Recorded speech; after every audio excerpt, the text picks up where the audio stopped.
تاکہ دنیا کو یہ سمجھ میں آئے کہ تھر کول ہے کیا. ٹھیک ہے جی. تھر کول وہ کول ہے جو جرمنی میں رائن لینڈ اور کولون میں کول ہے. ٹھیک.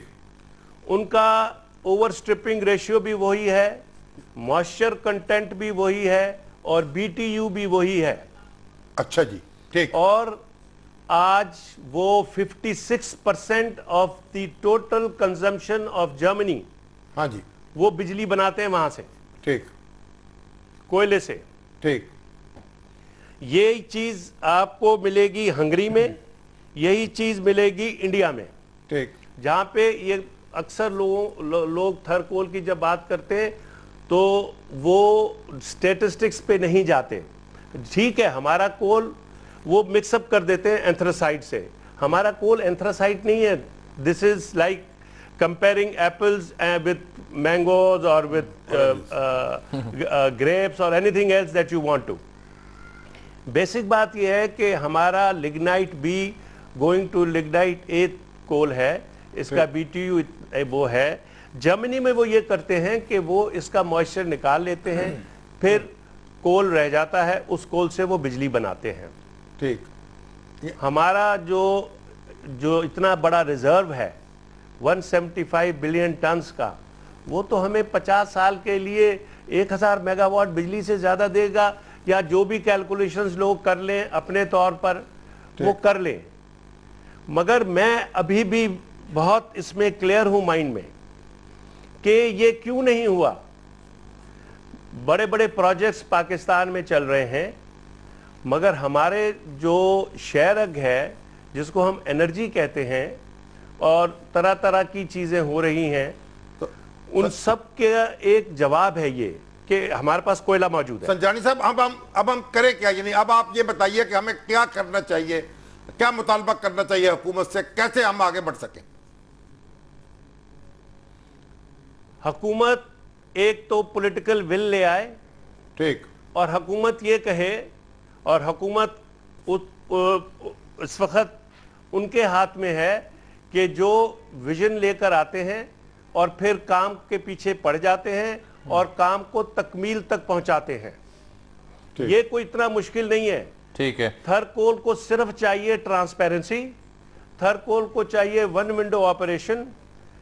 آفٹر آل چائنیز جو ہیں وہ ہماری محبت میں جی ٹھیک ہے سنجانی صاحب یہ مگر اس کے پیچھے جی یہاں ہماری بریک کا وقت آن پہنچا, لیکن مختصر یہ بتا دیجئے, آپ نے بھی یہ فرمایا کہ 2 ارب روپے سے زائد خرچ ہوئے اور جو بجلی پیدا کی جا رہی ہے وہ 2 میگا واٹ یا 5 میگا واٹ کی, تو بہت زیادہ مہنگی ہے. اور دوسرا آپ نے کہا گیسیفیکیشن کا دور ختم ہو چکا, ہم ابھی تک اس سے پیچھے لگے ہوئے ہیں, تو یہ کیا معاملہ ہے؟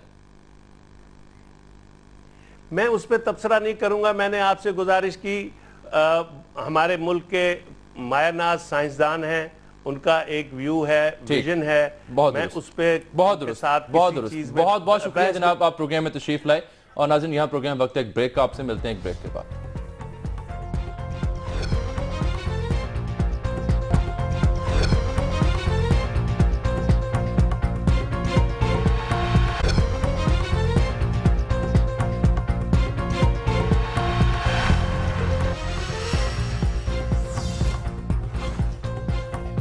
ویلکم بیک ناظرین, اور آپ ذکر کرتے ہیں N122 کا قومی سیاست میں یہ توجہ کا مرکز بنا ہے حلقہ. اور عبدالعلیم خان صاحب جو ہیں پاکستان تحریک انصاف, ان کا یہ ماننا ہے کہ ان کے کارکن قتل ہوئے ہیں کل گڑی شاہو میں, اور اس کارکن کی لاش لے کر پی ٹی اے کے کارکنان گڑی شاہو میں اس وقت احتجاج کر رہے ہیں. تو عبدالعلیم خان صاحب بھی ان کے ساتھ موجود ہیں, اس لیے وہ پروگرام میں آج شریک نہیں ہو پائیں گے. لیکن سردار ایاز صادق صاحب جو ہیں انہوں نے ہمیں جوائن کر لیے, سمنا آباد میں اس وقت موجود ہیں. السلام علیکم سردار صاحب. جی وعلیکم السلام. سردار صاحب یہ بتائیں کہ یہ جو ایک قتل کی خبر آئی ہے آپ کے حلقے سے, تو کیا اتنی تلخی پیدا ہو رہی ہے وہاں؟ جی یہ جو قتل کی خبر آئی ہے, یہ بچہ رات کو ہمارے جلوس میں تھا.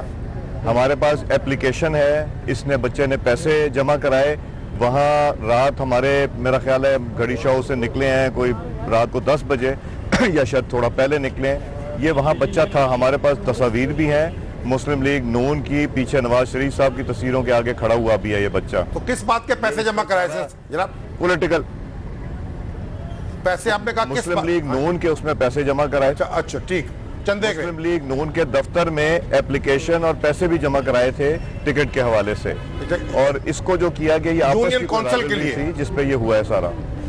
مگر اس وقت تو پی ٹی آئی کے لوگ اس کی لاش کو لے کے بیٹھے ہیں، وہ کہتے ہیں یہ ہمارا کارکن ہے.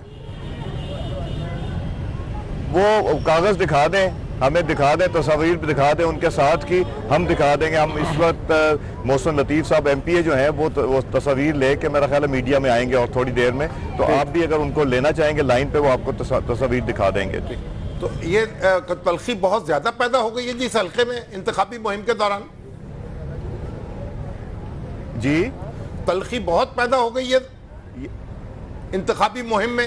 نہیں، یہ ہمارے زیادہ تر تو یہ اس طرح کی چیزیں نہیں ہوتی، مگر یہ کوئی اور لڑائی ہے جس کا ابھی تک ہمیں علم نہیں ہو سکا کہ کیا ہوا ہے، ایشو کیا ہوا ہے. مگر یہ بڑی نامناسب سی اور بڑی افسوسناک سی چیز ہے کہ اس طرح کے حالات پیدا ہوں اور کوئی قتل کیا جائے. یہاں کی تاریخ میں شکر ہے اللہ تعالیٰ کا اب تک تو یہ ایسا واقعہ نہیں ہوا تھا. یہ بڑا افسوسناک واقعہ ہوا ہے جس پہ افسوس بھی ہے، رنج بھی ہے، اور یہ کسی کا بھی اگر بچہ قتل ہو تو یہ غیر مناسب ہے، چاہے وہ جس مرضی جماعت کو ہو. اس کو بالکل ہم کسی طرح بھی، مگر افسوس یہ ہے کہ لاشوں کے اوپر جو سیاست کر رہے ہیں یہ اللہ تعالیٰ کی ذات بھی دیکھ رہی ہے، یہ بہت غیر مناسب ہے. سردار صاحب یہ بتائیں کہ اس وقت جو آپ کی کمپین ہے، یعنی اس کو آپ خود لیڈ کر رہے ہیں، کیونکہ وزیر اعظم، وزراء، وزیر اعلیٰ، حتیٰ کہ ایم این ایس اور ایم پی ایس تک بھی اس کمپین میں نہیں آ سکیں گے، تو کوئی آپ کو خلا محسوس ہوگا اس کا؟ جی بالکل خلا محسوس ہوتا ہے کہ جب قائدین نہ آ سکیں، لیڈرشپ نہ آ سکے، مگر اللہ تعالیٰ کی مہربانی سے ہم لڑیں گے جی، یہ پورا الیکشن لڑیں گے. پہلے بھی لڑتے رہے ہیں اور میرے قائد میاں محمد نواز شریف صاحب 2013 کے الیکشن میں انہوں نے جلسہ کیا تھا. اس سے پہلے بھی میں نے 2 الیکشن یہاں سے جیتے، ایک پہلا 2002 میں عمران خان صاحب کے خلاف، اس کے بعد 2008 والا بھی.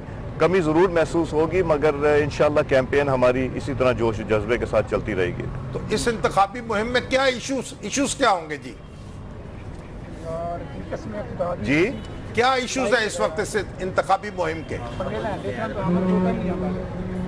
ایشوز تو ہمارے جی وہ میں تو حیران ہوا کہ اگر کسی شہر میں یا کسی حلقے میں ترقی ہوتی ہے تو وہ کرٹیسائز کر رہے ہیں. وہ کہہ رہے ہیں کہ جی یہاں پہ علامہ اقبال روڈ جو 1947 کے بعد نہیں بنی تھی وہ پچھلے 4 سال پہلے بن گئی، وہ اس کو بھی کرٹیسائز کر رہے ہیں. جیل روڈ کا جو فری وے بن رہا ہے، سگنل فری بن رہا ہے، اس کو بھی کرٹیسائز کر رہے ہیں. جو میٹرو بنی جس میں 60,000 لوگوں نے سفر کرنا تھا، 1,70,000 سفر کر رہے ہیں اور عام آدمی کو، غریب کو سہولت ملی، اس کو بھی وہ کہہ رہے ہیں کہ جی یہ بھی غیر مناسب ہوا. ہمارا ایل او ایس کا نالا تھا، گندا نالا تھا جہاں لوگ بچے گر جاتے تھے، بیماری تھی، وہ بنا جس نے جیل روڈ، جس نے فیروز پور روڈ اور ملتان روڈ کو جوائن کیا اور ٹریفک کی فلو بہتر ہوئی اور وہاں پراپرٹی میں حالات بہتر ہو گئے اور لوگوں کی وہ جو بیماری وغیرہ مچھروں کی وجہ سے پھیلتی تھی نالے کی، وہ ختم ہو گئی. وہ اس کو بھی کرٹیسائز کر رہے ہیں. اب اورنج لائن میرے حلقے سے گزر کے جائے گی، ملتان روڈ سے گزرے گی اور پھر بورڈ والے چوک سے، وہ بھی دونوں کونے ہیں حلقے کے، تو وہ اس کو بھی برا کہہ رہے ہیں. تو یہ منصوبے جو ہیں یہ تو ہمارے لوگوں کو، عوام کو ریلیف دینے کے لیے ہوتے ہیں، وہ اس کو بھی کرٹیسائز کر رہے ہیں. میں تو کہہ رہا ہوں اپنی تقریروں میں کہ اگر عمران خان صاحب کو مناسب نہیں لگتا کہ لاہور کے شہریوں کے اوپر خرچہ ہو کروڑوں اور اربوں کا، تو ان کو پھر یہاں چھوڑ دینا چاہیے. یہاں پہ آنا یہاں تو ہوگا اور انشاءاللہ کرتے بھی رہیں گے اور ترقیاتی کام بھی کرتے رہیں گے. اب آپ تو کئی سال سے اس حلقے کو ریپریزنٹ کر رہے ہیں، تو آپ کیا تبدیلی لے کے آئے ہیں اس حلقے میں؟ سوری آواز آپ کی کٹ رہی ہے. میں نے کہا آپ کئی سال سے اس حلقے کو ریپریزنٹ کر رہے ہیں قومی اسمبلی میں، تو کیا تبدیلی لے کے آئے ہیں آپ اس حلقے میں؟ جی شامی صاحب یہ آپ سے پوچھنا چاہ رہے ہیں کہ آپ ایک عرصے سے ریپریزنٹ کر رہے ہیں اس حلقے کو، تو کیا تبدیلی آپ لے کے آئے اب تک اس حلقے میں؟ دیکھیں ہم تو حالات حلقہ کا بہتر کرنا چاہتے ہیں، مگر آپ تبدیلی اب اوورآل دیکھیے. تبدیلی صرف اب ہم حلقے کے حوالے سے بات نہیں کریں گے. یہ چائنا کی جو 46 ارب ڈالر کی انویسٹمنٹ جس میں 6 مہینے کی تاخیر کی گئی، یہ دھرنوں کی وجہ سے کی گئی. دھرنوں کی سیاست کو ریجیکٹ کر دیا. میں نے جہاں یہاں رسپانس دیکھ رہا ہوں، ضرب عزم میں کامیابی، کراچی آپریشن میں کامیابی، بجلی کی لوڈ شیڈنگ ریڈیوس ہو گئی ہے، آدھی رہ گئی ہے جو پہلے ہوتی تھی. تو یہ ترقی کی طرف جو جا رہے ہیں، اس میں میں تو کہتا ہوں کہ سب کو ہاتھ جوڑ کے ٹھیک ہے اکٹھا ہو کے ترقی کی طرف جانا چاہیے. بہت شکریہ جناب سردار ایاز صادق صاحب ڈی ریل کرنے کی جو کوشش چل رہی ہے وہ غیر مناسب ہے اور امیدوار بھی ہیں اس حلقے سے. اب عبدالعلیم خان صاحب والا معاملہ رہ گیا کیونکہ وہ اس احتجاج میں خود شریک ہیں, تو اب ان سے کل پروگرام میں ہم کوشش کریں گے کہ ان کو لائن اپ کیا جا سکے. لیکن پروگرام ختم کرتے کرتے ایک اہم خبر تھی کہ کراچی میں اور کچھ دیگر مویشی منڈیوں میں کچھ ایسے قربانی کے جانور بھی ملے ہیں جن کے دانت نقلی ہیں. اچھا, یعنی وہ نقلی دانت لگا کر اچھا تاکہ دوندے بن جائیں. ہاں جی, ان کی عمر پوری کی گئی ہے, چوکے بن جائیں, یعنی وہ دودھ کے دانت ہوں گے نا, ان کی چھوٹی عمر کے ہوں گے. ہاں, یہ اصل میں چھوٹی عمر کا جیسے کھیرا کہتے ہیں نا, وہ جانور جو ہے وہ قربان نہیں کیا جا سکتا, تو اس کو مصنوعی دانت لگا کے تو اللہ کی راہ میں تو یہ اس طرح دھوکہ دہی کی واردات کی جا رہی ہے. جو لوگ خریدنا جا رہے ہیں وہ ضرور چیک کیجئے گا نقلی دانت. ان کے دانت بھی دکھانے کے اور ہیں, کھانے کے اور ہیں. پروگرام کا وقت ناظرین یہاں پر ختم. آپ سے ملاقات کل, تب تک لیے اجازت, اللہ حافظ.